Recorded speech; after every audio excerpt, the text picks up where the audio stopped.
بسم اللہ الرحمن الرحیم۔ کہتے ہیں کسی جگہ ایک شخص رہتا تھا جس کے 3 بیٹے تھے۔ اس شخص نے اپنے تینوں بیٹوں کے نام عبداللہ رکھے ہوئے تھے۔ دن گزرتے رہے حتیٰ کہ اسے مرض الموت نے آن لیا۔ اس نے اپنے تینوں بیٹوں کو بلا کر وصیت کی کہ عبداللہ کو وراثت ملے گی، عبداللہ کو وراثت نہیں ملے گی اور عبداللہ کو وراثت ملے گی۔ اس کے ساتھ ہی اس کی روح قبض ہو گئی۔ وہ خود تو فوت ہو گیا مگر اپنے بیٹوں کو حیرت میں ڈال گیا۔ اسے فیصلہ کریں کہ کن 2 عبداللہ کو وراثت ملے گی اور کسی ایک کو وراثت نہیں ملے گی۔ تینوں بھائیوں نے فیصلہ کیا کہ شہر جا کر قاضی سے اپنا مسئلہ بیان کریں اور ان سے کوئی حل مانگیں۔ تینوں بھائی شہر کے لیے سفر پر روانہ ہو گئے۔ راستے میں انہوں نے ایک ایسے آدمی کو دیکھا جو اپنے کسی گم شدہ چیز کو تلاش کرتا پھر رہا تھا۔ ان بھائیوں کے پوچھنے پر اس نے بتایا کہ اس کی ایک اونٹنی گم ہو گئی ہے جسے وہ تلاش کرتا پھر رہا ہے۔ ایک عبداللہ نے پوچھا کیا تیری اونٹنی ایک آنکھ سے کانی تھی؟ اس آدمی نے کہا ہاں ایسا ہی تھا۔ دوسرے عبداللہ نے پوچھا کیا تیری اونٹنی ایک ٹانگ سے لنگڑی تھی؟ اس آدمی نے جلدی سے کہا بالکل صحیح، میری اونٹنی واقعی ہی ایک ٹانگ سے لنگڑی تھی۔ تیسرے عبداللہ نے اونٹنی کے مالک سے پوچھا کیا تیری اونٹنی کی دم کٹی ہوئی تھی؟ تو اس نے خوشی سے کہا بالکل ٹھیک، بس جلدی سے بتا دو میری اونٹنی کہاں ہے۔ تینوں عبداللہ نے مل کر جواب دیا باخدا ہمیں آپ کی اونٹنی کے بارے میں کوئی علم نہیں، ہم نے اسے نہیں دیکھا۔ اونٹنی کا مالک ان کی یہ بات سن کر غصے سے پاگل ہو گیا۔ اس نے فیصلہ کیا ان تینوں کو کھینچ کر قاضی کے پاس لے جائے گا۔ اس کو پورا یقین تھا کہ اس کی اونٹنی کو یہ تینوں ذبح کر کے کھا چکے ہیں اور اب اپنے جرم کو چھپانے کے لیے جھوٹ بول رہے ہیں۔ اونٹنی والی نے جب تینوں کو اپنا ارادہ بتایا تو انہوں نے کہا ہمیں کوئی اعتراض نہیں کیونکہ ہم خود بھی قاضی کے پاس جا رہے ہیں۔ جب یہ چاروں لوگ قاضی کے پاس پہنچے تو اونٹنی والے آدمی نے قاضی سے اپنا قصہ بیان کیا۔ قاضی نے ان تینوں سے کہا جس طرح تم تینوں نے اونٹنی کی نشانیاں بتائی ہیں اس کا ایک ہی نتیجہ نکلتا ہے کہ اونٹنی تم تینوں کے پاس ہے۔ بہتر ہے کہ تم اپنے جرم کا اعتراف کر لو۔ پہلے نے کہا جناب اعلیٰ ہم نے اونٹنی کو نہیں دیکھا، البتہ اونٹنی کے آثار ضرور دیکھے تھے۔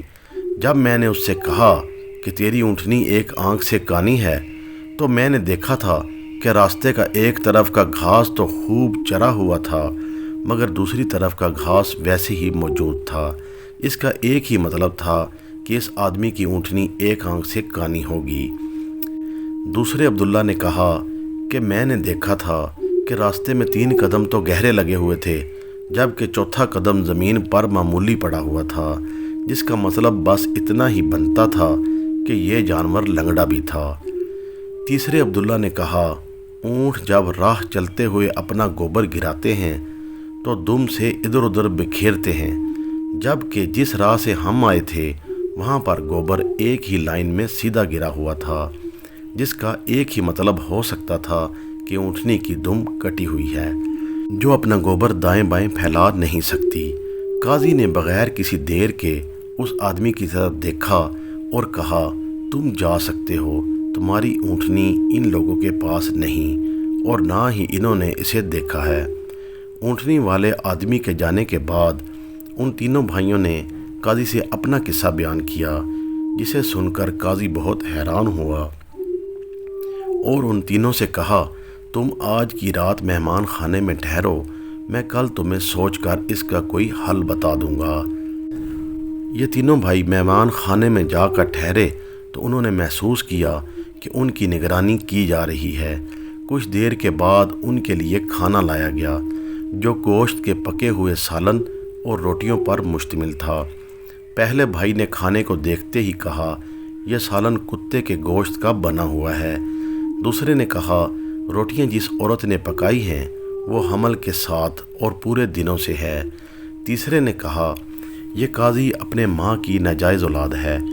بات قاضی تک پہنچ گئی۔ اس نے تینوں کو دوسرے دن اپنی عدالت میں طلب کر لیا اور تینوں سے مخاطب ہو کر کہا کہ تم میں سے کس نے کہا تھا یہ کتے کا گوشت پکا ہوا ہے؟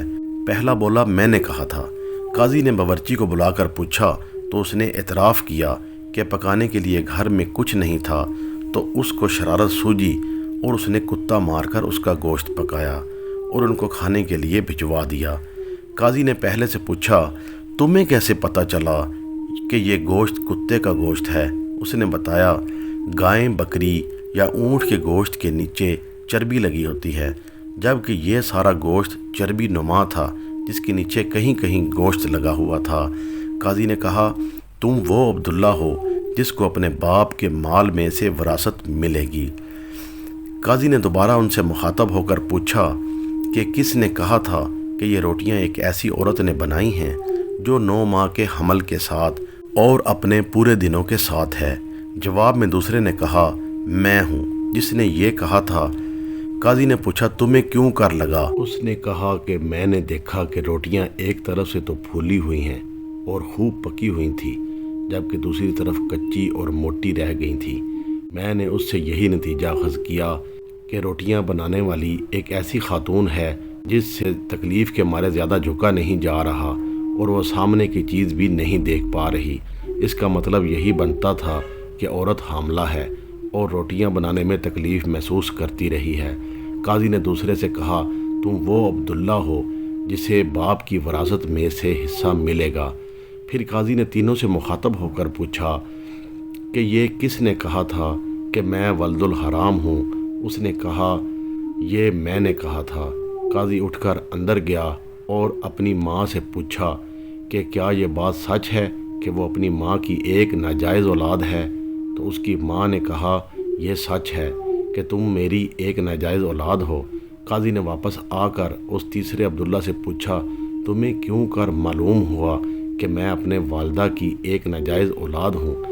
اس نے جواب دیا اگر تم حلالی ہوتے تو مہمان خانے میں ہم پر نگران مقرر نہ کرتے اور نہ ہی کتے کا گوشت پکوا کر ہمیں کھلاتے اور نہ ہی کچی روٹیاں کسی مظلوم عورت سے بنوا کر ہمیں کھلواتے۔ قاضی نے اسے مخاطب کرتے ہوئے کہا کہ تم وہ عبداللہ ہو جسے اس کی باپ کے مال میں سے ورثہ نہیں ملے گا۔ تیسرے نے حیرت کے ساتھ قاضی کو دیکھا اور پوچھا مگر ایسا کیوں؟ قاضی نے کہا کیونکہ ایک ناجائز اولاد ہی دوسرے ولد الحرام کو ٹھیک ٹھیک پہچان سکتی ہے، اور تم بھی میری طرح ایک ناجائز اولاد ہو۔ وراثت پانے والے دونوں عبداللہ اپنی ماں کی طرف لوٹے اور دریافت کیا کہ ہمارے تیسرے بھائی کا کیا ماجرا ہے۔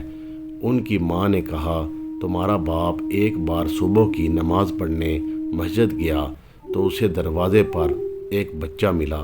تمہارا باپ اسے گھر لایا اور اس کا نام بھی تم دونوں کے نام جیسا عبداللہ رکھا اور اس کی پرورش کی۔ تو میرے دوستو ایسی ہوتی ہیں عربوں کی حکایات جن میں حکمت کے درس ہوتے ہیں۔ امید کرتا ہوں کہ یہ ویڈیو آپ دوستوں کو پسند آئی ہوگی۔ مزید ایسی ویڈیوز دیکھنے کے لیے ہمارے چینل کو سبسکرائب کریں اور دن کی تازہ ترین اپڈیٹس کے لیے چینل پر موجود گھنٹی کے بٹن کو دبا دیں تاکہ ہماری ہر نئی آنے والی ویڈیو سب سے پہلے آپ تک پہنچے۔ مجھے دیجیے اجازت، زندگی رہی تو اگلی بار ایک اور ویڈیو لے کر آپ کی خدمت میں حاضر ہوں گا۔ تب تک کے لیے خدا حافظ۔